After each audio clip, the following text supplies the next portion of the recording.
With Star Wars Episode 7 The Force Awakens hitting theaters soon, now is a perfect time to recap everything you need to know. This will cover everything from the first 6 movies, so here's a spoiler warning in case you had plans to watch them in their entirety, which is obviously the best way to prepare. But if you don't have time or the interest, let's do this. Imagine a galaxy that exists a long time ago and far, far away. As far as we know, there is no connection to Earth in this fictional galaxy, but there are many, many planets that exist, along with ships capable of traveling between them. Technology is very important for many of these cultures, developed to the point of being able to achieve hyperspace travel and highly dangerous weapons. Some people in this galaxy are gifted with something called the Force. It was once explained as to how the Force works scientifically, but it's better if you just imagine it's an intangible quality that some people have and some people don't. If they're able to learn and practice their skills, those with the Force can move objects telekinetically, shoot electricity, and other seemingly impossible feats. Politics play an important role in this galaxy, and something called the Galactic Republic used to exist as a group of planets. The Senate, with designates from these planets, is similar to how we might see the United Nations as a venue for democracy. As our movies begin, Senator Palpatine is voted in as the new Supreme Chancellor of the Senate. This is bad news, though, because it turns out that Palpatine is something called a Sith. The Sith is an order of those that can use the Force, but focus on the dark side of the Force, wanting power, reveling in death, and focusing on the raw emotions of anger, hate, greed, and passion. We'll come back to Palpatine in a second. While this is happening, we meet a group called the Jedi, which focus on the light side of the Force. They seek to protect and keep balance in the galaxy. There are many Jedi as opposed to very few Sith. One of these young Jedi is a man named Anakin, who is a mentee to the powerful Jedi Obi-Wan Kenobi.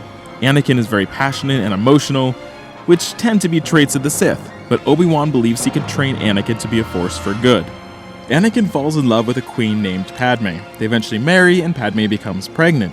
However, Anakin has a vision that Padme may die during childbirth, and he can't cope with the thought of her dying. This is when Palpatine, a Sith in disguise, remember, convinces Anakin that the dark side has the power to save her life.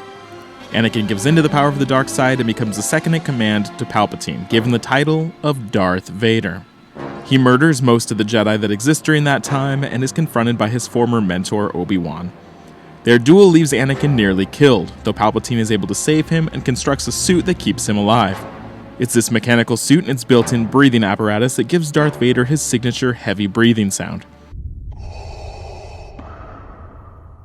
Meanwhile, Padme does die while giving birth. It turns out it's twins, though. Obi-Wan and another Jedi known as Yoda agree that the children should be secluded and kept apart. As some of the few remaining Jedis, they must also find refuge. Obi-Wan takes the son to a desert planet and gives him to a family, while Obi-Wan himself lives alone on the fringes of society.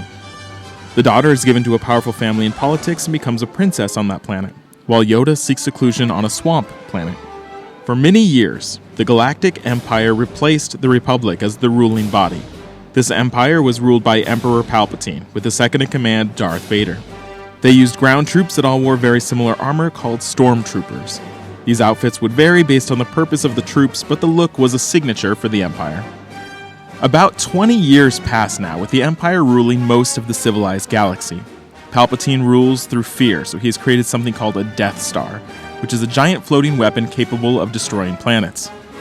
There is a rebellion against the Empire, and one of these rebel leaders turns out to be Princess Leia, who is in fact Anakin's daughter, though this takes multiple movies for you as the audience to discover this.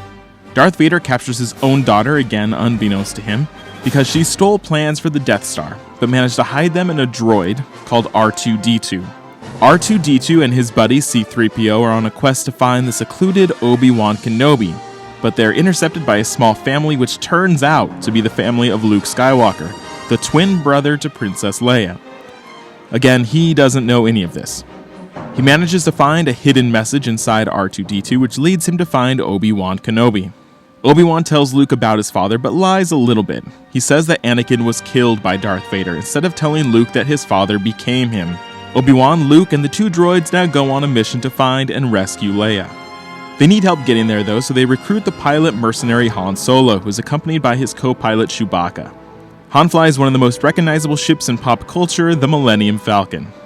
They try to get to Leia's homeworld, but discover that the Death Star has completely destroyed it. While on this journey, Obi-Wan begins to teach Luke the ways of the Force, which is long forgotten and a myth to most of the galaxy, since the Jedis have basically disappeared.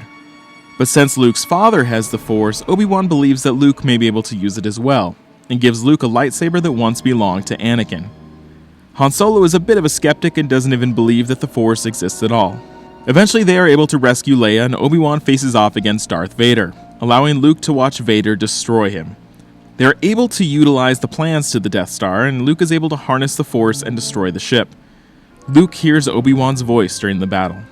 Now Luke is without a mentor, but Obi-Wan's ghost directs Luke to seek training from the mysterious Yoda. Yoda puts him through rigorous mental and physical training while the rebellion, now including the likes of Han Solo and Chewbacca, are running from the Empire. And did I mention that Han and Leia began a bit of a romance?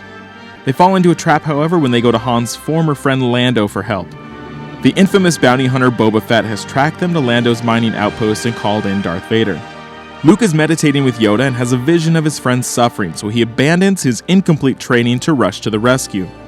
Vader confronts Luke and drops a bomb that he's really Luke's father. Obi-Wan never told you what happened to your father. He told me you killed him. No, I am your father. No! In the epic duel that follows, Luke gets a hand cut off and loses Anakin's blue lightsaber, but he finally escapes.